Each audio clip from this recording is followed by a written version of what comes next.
Friends, H C Verma book का electric field and potential का question number 31 discuss कर रहे हैं हम यहाँ से। क्या कहता है, two particles A and B each having a charge Q are placed at a distance of D apart. Where should a particle of charge Q be placed on the perpendicular bisector of A B so that it experiences a maximum force and what is the magnitude of this maximum force। Okay, क्या कहता है question में, diagram बना लेते हैं। ये कहता है कि दो पार्टिकल हैं, ये A और ये B, दोनों पर capital Q and capital Q charge हैं। इन दोनों के बीच का डिस्टेंस हमें दे रखा है बच्चों D है। ओके, नाउ अभी कहता है इसका एक परपेंडिकुलर बाइसेक्टर है, वो मैंने लेट कर लिया, ये बाइसेक्टर हो गया, यहाँ पर एक पॉइंट हो गया। इस पॉइंट पर एक स्मॉल q चार्ज प्लेस है, तो स्मॉल q चार्ज मैं लेट कर लेता हूँ, मेरा ये हो गया। तो ये डिस्टेंस कितना हो जाएगा बच्चों, d/2, और ये भी डिस्टेंस कितना हो जाएगा, d/2। और ये डिस्टेंस मैंने लेट कर लिया x, जहाँ पर ये चार्ज हमने रखा हुआ है, x की वैल्यू हमें अब निकालनी है। देखो, ये इसको रिपेल करेगा तो इधर की तरफ फोर्स अप्लाई करेगा F, ये इसको रिपेल करेगा तो इधर की तरफ फोर्स अप्लाई करेगा F। ठीक है, तो ये एंगल हो गया थीटा, तो ये एंगल भी क्या हो जाएगा, थीटा। ये एंगल थीटा, तो ये एंगल भी क्या हो जाएगा, थीटा हो जाएगा। अब ये दो कंपोनेंट में ब्रेक होगा। ये वाले फोर्स की अगर मैं बात करूं, एक तो एंगल की तरफ कॉस में ब्रेक हो जाता है तो F cos थीटा, और एक कॉस के परपेंडिकुलर हो जाता है F sin थीटा। सिमिलरली जो ये दूसरे वाला फोर्स है, ये वाला फोर्स, ये भी दो कंपोनेंट में ब्रेक होगा। एक एंगल की तरफ, इधर की तरफ F cos थीटा, और एक इधर की तरफ F sin थीटा। तो F sin theta equal and opposite होंगे तो कैंसल आउट हो जाएंगे। तो रिजल्टेंट फोर्स जो बचेगा, जिसको मैं F डैश कह रहा हूँ बच्चों, वो किसके इक्वल हो जाएगा, 2F cos थीटा के इक्वल हो जाएगा। तो ये वैल्यूज निकाल लेते हैं। देखो, F dash is equal to 2, F की वैल्यू क्या हो जाएगी, K small q and capital Q upon distance. ये डिस्टेंस कितना हो जाएगा, ये x माना मैंने, ये कितना है, d/2, तो ये हाइपोटेन्यूज हो गया। तो हाइपोटेन्यूज को क्या लिखेंगे बच्चों, बेस का स्क्वायर प्लस परपेंडिकुलर का स्क्वायर और उसका रूट, और रूट का क्योंकि मुझे स्क्वायर करना है, Q1 Q2 upon r square होता है, तो उसको मैं यहाँ से लिख नहीं रहा हूँ। इनटू कॉस थीटा और है, कॉस थीटा निकालो इस वाली ट्रायंगल से। इस वाली ट्रायंगल से अगर मैं कॉस थीटा निकालता हूँ तो क्या हो जाएगा, बेस अपॉन हाइपोटेन्यूज। तो बेस कितना है बच्चों, x, और हाइपोटेन्यूज कितना आया, बेस का स्क्वायर प्लस परपेंडिकुलर का स्क्वायर, उसका क्या हो जाएगा, रूट हो जाएगा। ठीक है, अब ये जो भी वैल्यू आएगी वो मैक्सिमम फोर्स की वैल्यू आएगी। मैक्सिमम फोर्स की कंडीशन देखो, मैक्सिमम फोर्स जो भी आएगा वो कांस्टेंट वैल्यू आएगी, और अगर एक कांस्टेंट वैल्यू का मैं डिफरेंशिएशन करूं विद रेस्पेक्ट टू x, तो वो क्या हो जाएगा, जीरो हो जाएगा। यानी ये इसका मुझे डिफरेंशिएशन करके जीरो के इक्वल पुट करके x की वैल्यू निकाल देनी है। ओके, लेट्स सी करते हैं। देखो, इसका डिफरेंशिएशन करो, यहीं पर कर रहा हूँ मैं, यहीं इसके जीरो के इक्वल पुट कर दूंगा। तो जो कांस्टेंट है उसको पहले लिख लेते हैं, 2k capital Q and small q है कांस्टेंट। ठीक है, ओके। एंड अब मुझे जो डिफरेंशिएशन करना है उसको मैं लिख लेता हूँ, x तो ऊपर बचेगा बच्चों, x तो ऊपर बचेगा। ठीक है, इसको ऐसे लिख लेते हैं कि मुझे डिफरेंशिएशन करना है d/dx इस वाली टर्म का। तो नीचे क्या बचेगा, x² प्लस d/2 एंड 3/2, इसका मुझे डिफरेंशिएशन करना है। ओके, चलो करते हैं। देखो, और जीरो के इक्वल पुट कर देना है। तो देखो, 2k capital Q and small q तो कांस्टेंट। अब इसको मैं लिख लेता हूँ u एंड v। ये ऊपर वाली टर्म मेरे पास हो गई बच्चों u, और नीचे वाली टर्म हो गई v। अगर u और v का डिफरेंशिएशन करते हैं, उसका फॉर्मूला होता है बच्चों v as it is differentiation of u minus फिर u as it is differentiation of v and divided by v square. तो देखो, अब यहाँ पर v कौन है, इसको एज इट इज रख लेते हैं। क्या हो जाएगा, x² प्लस d/2 का होल स्क्वायर की power 3/2 as it is differentiation of u कौन है, x है तो x का डिफ्रेंशिएशन कितना आ जाएगा बच्चों, 1 ही आ जाएगा। माइनस फिर हमें u को यानी u कौन है, x को एज रखना है, डिफ्रेंशिएशन किसका करना है, v का, इसका करना है। तो इसका डिफ्रेंशिएशन करो, देखो 3/2 यानी पावर आगे आ जाएगी x² प्लस d/2 का स्क्वायर, और पावर में से एक माइनस करके लिखेंगे 3/2 माइनस 1 तो 1/2 आ जाएगा। अब इसके अंदर के फंक्शन है इसका होगी तो कांस्टेंट है, कांस्टेंट का 0 आएगा, इसका होगा तो क्या हो जाएगा बच्चों, मल्टीप्लाई में 2x आ जाएगा।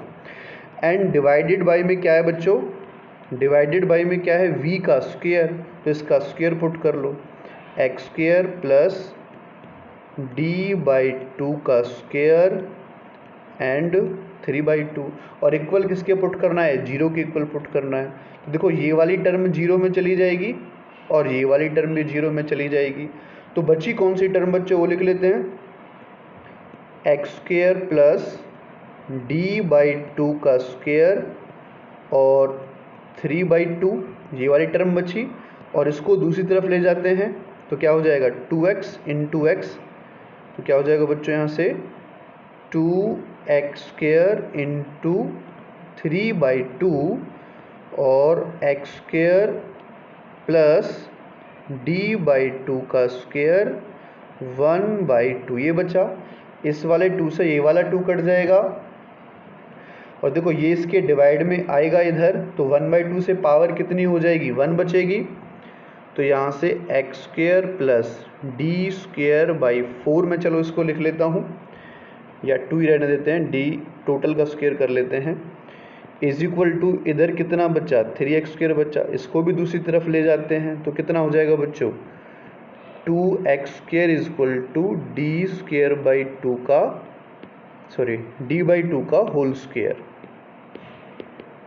d/2 का होल स्क्वायर, रूट कर लेते हैं बोथ साइड, इधर भी रूट कर लो, इधर भी रूट कर लो, तो यहाँ से क्या बचेगा, x इज इक्वल टू, ये √2 को इसके नीचे ले आता हूँ तो d/2√2 मेरे पास आ गया बच्चों, x की वैल्यू निकल के आ गई, इसकी वैल्यू आ गई x की वैल्यू, यानी ये जो डिस्टेंस है जहाँ पर मुझे इसको मैक्सिमम फोर्स के लिए प्लेस करना पड़ेगा उसकी वैल्यू कितनी आ गई बच्चों, d/2√2। अब मुझे मैक्सिमम फोर्स निकालना है, मैक्सिमम फोर्स कितना है बच्चों, ये है, ठीक है। तो यहाँ मैं बस क्या करूँगा, x की वैल्यू पुट कर दूंगा, यानी इस वाली टर्म में पुट कर सकते हैं x की वैल्यू। तो यहाँ से देखो जो f' की वैल्यू होगी बच्चों वो कितनी हो जाएगी, यहाँ से मैं डायरेक्ट वैल्यू पुट कर देता हूँ, डायरेक्ट आंसर लिख देता हूँ, क्योंकि आप वैल्यू पुट कर सकते हैं, मैंने आपको दिखा दिया कि वहाँ से होगा, तो डायरेक्ट इसकी वैल्यू हो जाती है कैपिटल Q बाई 4πε0 d², ये इसकी वैल्यू आ जाती है बच्चों। Thank you so much. Number 32 हम यहाँ पर डिस्कस कर रहे हैं, क्या कहता है, two particles A and B each carrying a charge Q are held fixed with a separation d between them. A particle C has mass m and charge Q is kept at the middle point of the line join AB. If it is displaced through a distance x perpendicular to the AB, what would be the electric force experienced by it?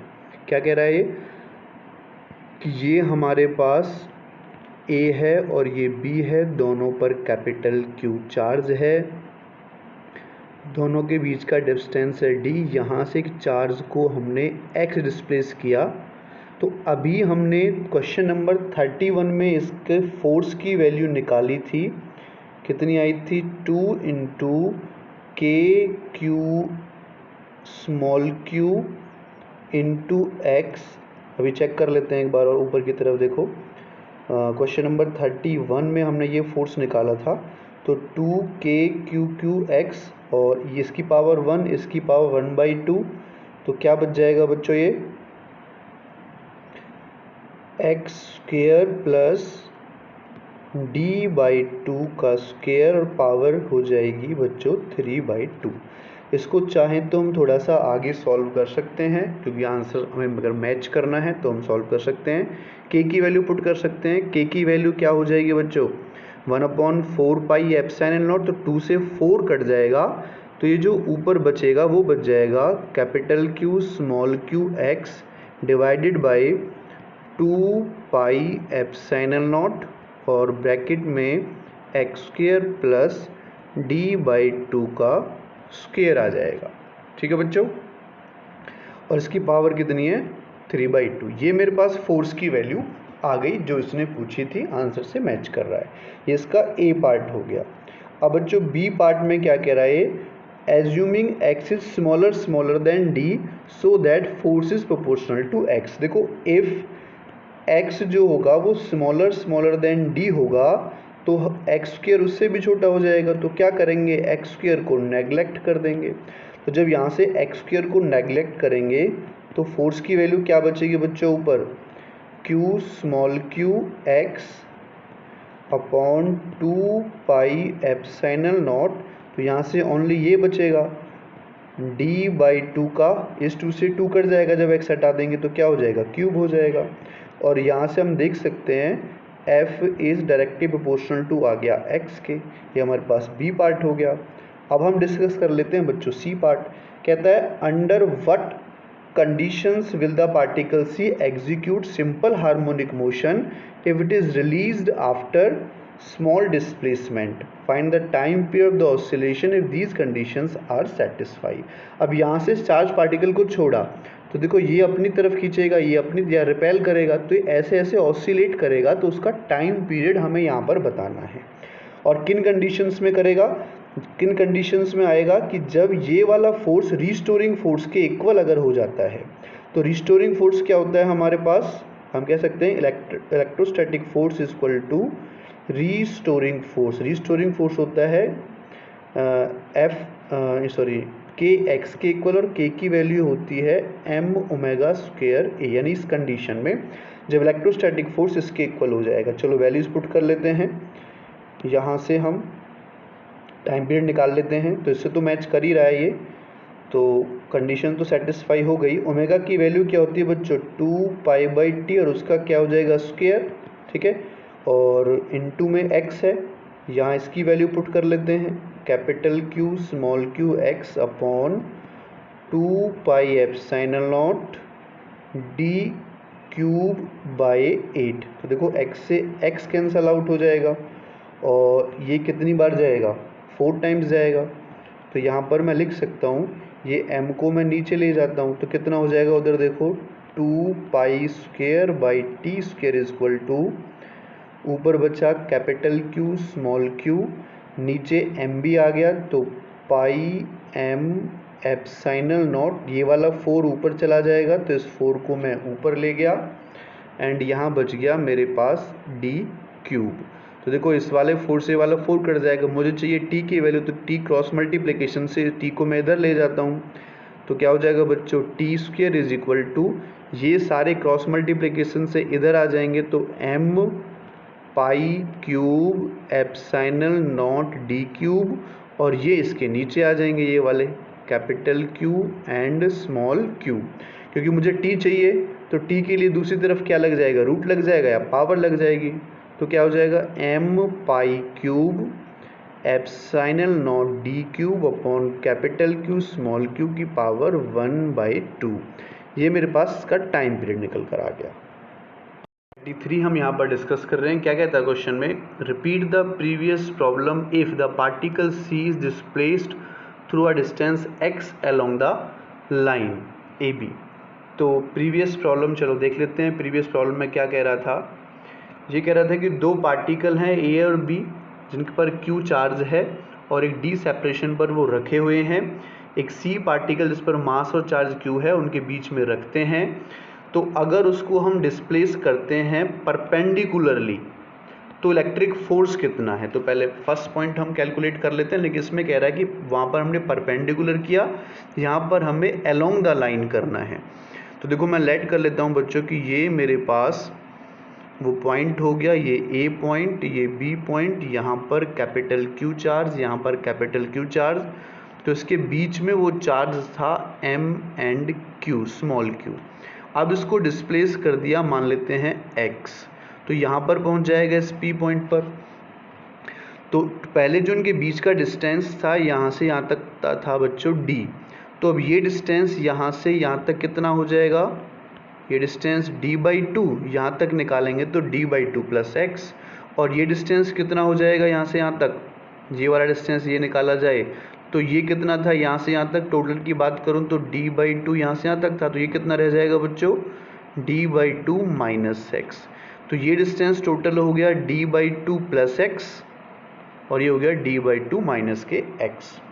तो अगर मैं force की बात करूं तो ये वाला जो चार्ज है, ये वाला इसको रिपेल करेगा, इधर की तरफ फोर्स लगाएगा, और ये वाला इसको रिपेल करेगा, इस वाले क्यू चार्ज को इधर की तरफ फोर्स लगाएगा। तो ये मैं F1 लेट कर लेता हूँ, ये मैं F2 लेट कर लेता हूँ।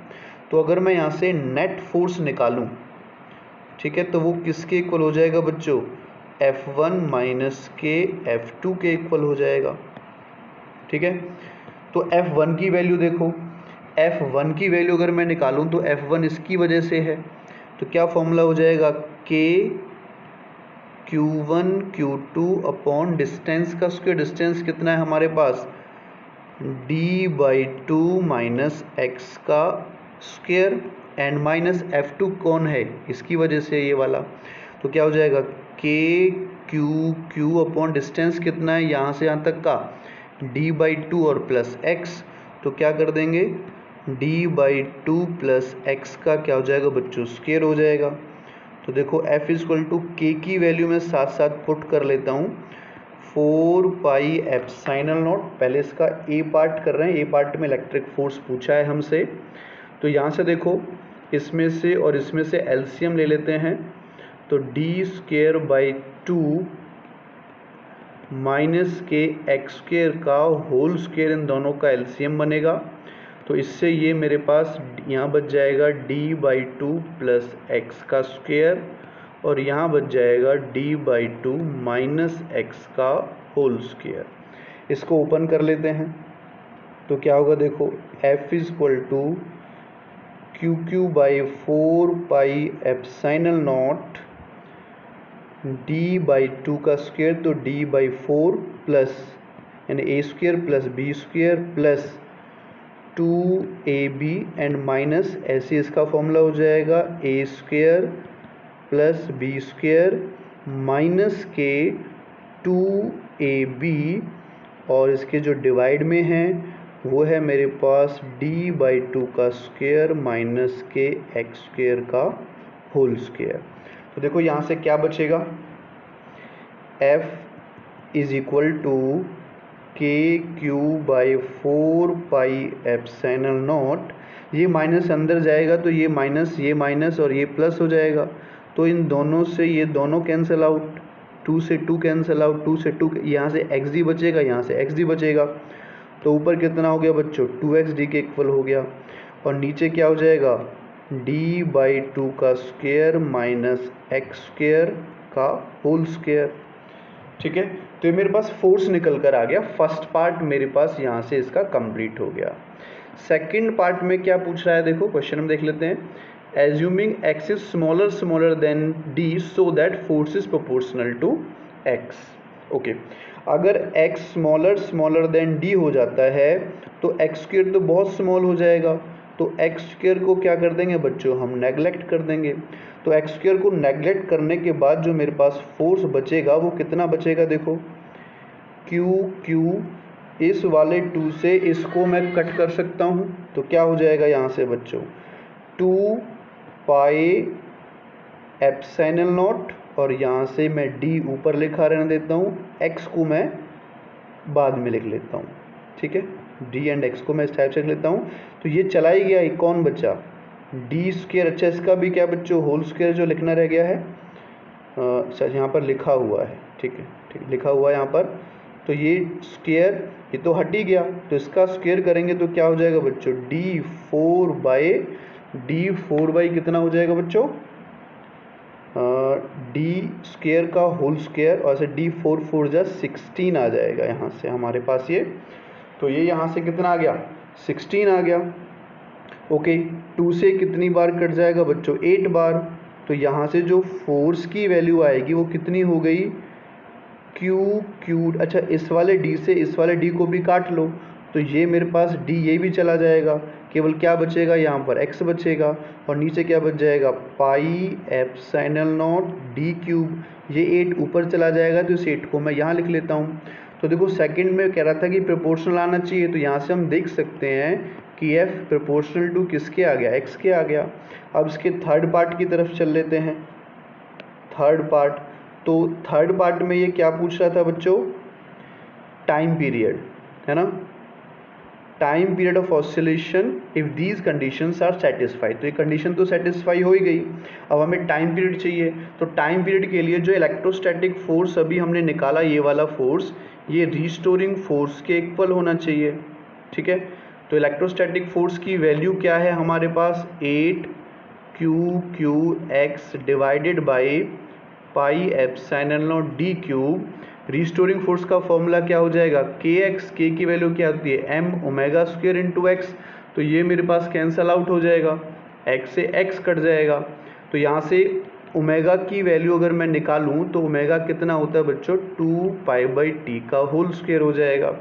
और देखो और क्या हो जाएगा, यहाँ पर मैं लिख लेता हूँ इसकी value, 8Q divided by 4π epsilon naught D cube is equals to m। ये क्या बचेगा, 4π स्क्वायर अपॉन टी स्क्वायर। 4 से कितनी बार जाएगा, 2 बार जाएगा। तो यहाँ से अगर मैं t की वैल्यू निकालूँ तो t क्रॉस मल्टीप्लिकेशन से इधर, तो इधर क्या बचेगा बच्चों, देखो m a ये इधर चला जाएगा, तो m π³ epsilon naught D cube and divide by ये q और q नीचे आ जाएगा और इसकी पावर कितनी हो जाएगी बच्चों, 1/2। तो ये मेरे पास टाइम पीरियड, अच्छा 2 भी रह गया, 2 भी आ जाएगा यहाँ से, ये वाला 2 रह गया था, तो ये मेरे पास टाइम पीरियड की वैल्यू निकल कर आ जाएगी। डिस्कस कर रहे हैं, the electric force experience by A charge of 1 × 10⁻⁶ coulomb is 1.5 × 10⁻³ Newton. Find the magnitude of the electric field at the position of the charge. तो इलेक्ट्रिक फील्ड निकालने का फॉर्मूला क्या होता है बच्चों, F/Q। तो E = F की वैल्यू हमें न्यूटन में दे रखी है कितनी, 1.5 10⁻³ और चार्ज की वैल्यू कितनी है, यहाँ से हम देख सकते हैं ये वैल्यू चार्ज की है 1 × 10⁻⁶। तो सॉल्व करेंगे तो 1.5 × 10⁻³ न्यूटन पर कूलम आंसर आ जाएगा। 5 हम यहाँ पर सॉल्व कर रहे हैं। 2 particles A and B having charges of 2 × 10⁻⁶ coulomb and of -4 × 10⁻⁶ coulomb respectively are held fixed at a separation of 20 cm. Locate the point on the line AB where the electric field is 0 and electric potential is 0. Okay. तो हम late कर लेते हैं कि ये हमारे पास एक line joining है, यहाँ पर A और यहाँ पर B। तो यहाँ का चार्ज है 2 × 10⁻⁶, यहाँ का -4 × 10⁻⁶, और दोनों के बीच का डिस्टेंस है 20 सेंटीमीटर। तो पहले फर्स्ट पार्ट कर लेते हैं, इलेक्ट्रिक फील्ड 0। इलेक्ट्रिक फील्ड 0 अगर पॉजिटिव और नेगेटिव दो चार्ज हैं तो छोटे चार्जेस के तरफ दूसरी तरफ होगा। तो मैं लेट कर लेता हूँ कि यहाँ पर इलेक्ट्रिक फील्ड 0, तो यहाँ से यहाँ तक का डिस्टेंस मैंने लेट कर लिया x। ठीक है, तो नेट इलेक्ट्रिक फील्ड 0 के लिए जो E1 - E2 है वो 0 के इक्वल होगा, या मैं ये कह सकता हूँ कि E1 = हो जाएगा बच्चों E2। ठीक है, तो E1 मान लेता हूँ कि इस वाले चार्ज की वजह से इस पर है, क्योंकि ये प्लस का है, यहाँ भी मैं यूनिट चार्ज लेट कर रहा हूँ। तो इलेक्ट्रिक फील्ड लाइन्स इससे इधर की तरफ जाएगी, रिपेल करेगा, तो E1 की डायरेक्शन इधर हो गई, ये नेगेटिव इसको अट्रैक्ट करेगा, तो E2 की डायरेक्शन ये हो गई। तो पहले E1 निकाल लेते हैं दोनों चार्जेस की वजह से। तो कितना हो जाएगा बच्चों, K2 × KQ1/R² होता है, तो Q ये हो गया, R मीन डिस्टेंस यानी x का स्क्वायर हो गया, = K, इसका चार्ज कितना है 4 × 10⁻⁻⁶, और डिस्टेंस 20 + x हो गया। जो कटेगा उसको काट देते हैं, कैसे K कटा, इससे ये 2 बार कटा, बोथ साइड रूट ले लो, इधर भी रूट ले लेते हैं, इधर भी रूट ले लेते हैं, तो यहाँ क्या बचेगा 1/x, और यहाँ क्या बच जाएगा ऊपर √2 और 20 + x। क्रॉस मल्टीप्लिकेशन कर लेते हैं, इसकी इसके साथ, इसकी के साथ, तो कितना हो जाएगा बच्चों, √2 की वैल्यू मैं साथ साथ पुट कर रहा हूँ, 1.414x हो जाएगा, और = 20 + kx हो जाएगा। इसको इधर ले आएंगे तो ये माइनस का होगा, कटेगा तो कितना हो जाएगा 0.414x इज इक्वल टू 20। और यहाँ से अगर x निकालें बच्चों तो 20 डिवाइड बाई 0.414 हो जाएगा। इसको सॉल्व करेंगे तो 48.3 सेंटीमीटर मेरे पास x की पोजीशन निकल कर आ जाएगी। ओके, अब सेकंड पार्ट में ये बात कर रहा है कि इलेक्ट्रिक पोटेंशियल जीरो होना चाहिए। अब जो इलेक्ट्रिक पोटेंशियल है वो दोनों तरफ जीरो हो सकता है, यानी 2 इंटू 10⁻⁻² एंड -4 इंटू 10⁻⁻6 दोनों के बीच का डिस्टेंस है 20 सेंटीमीटर। तो यहाँ भी जीरो हो सकता है और यहाँ भी जीरो हो सकता है। तो पहले मैं बात कर लेता हूँ यहाँ के पॉइंट की, P पॉइंट की, फिर Q पॉइंट की बात भी कर लेंगे। तो ये डिस्टेंस मैंने मान लिया x, तो ये डिस्टेंस कितना हो जाएगा बच्चों 20 माइनस के एक्स। तो पोटेंशियल क्या हो जाएगा V1 इक्वल टू क्या होगा V2 होगा। अब V1 निकालो, इस चार्ज की वजह से यहाँ पर कितना पोटेंशियल होगा V1। तो क्या फॉर्मूला होता है KQ/R। तो Q कितना है 2 इंटू 10⁻⁻² और R कितना है बच्चों यहाँ का x है। अब इसकी वजह से निकालो Q कितना है 4 इंटू 10⁻⁻6 अपॉन डिस्टेंस कितना है बच्चों 20 माइनस के x है। तो देखो ये कट जाएगा, सॉरी माइनस के 6 है, ये कैंसिल आउट हो जाएगा, k से k कटेगा, 2 से 2 बार कटेगा, क्रॉस मल्टीप्लिकेशन कर लेंगे इसकी इधर इसकी इधर, तो 20 माइनस के x इक्वल टू 2x।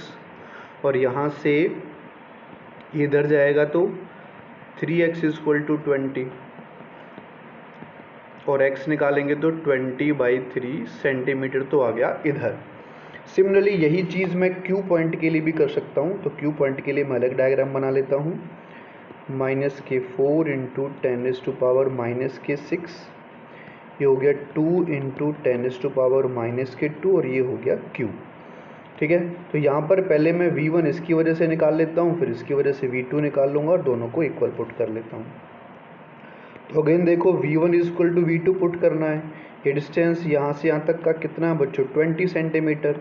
ये डिस्टेंस यहाँ से यहाँ तक मान लेता हूँ मैं x। तो V1 कितना हो जाएगा अगर मैं इसकी वजह से निकालूँ तो Q कितना है 2 इंटू 10⁻⁻6 है एंड डिवाइडेड बाई डिस्टेंस कितना x इज इक्वल टू, इसकी वजह से यहाँ पर निकालेंगे तो क्या हो जाएगा बच्चों K 4 into 10⁻6 and divided by distance कितना हो जाएगा 20 प्लस के x।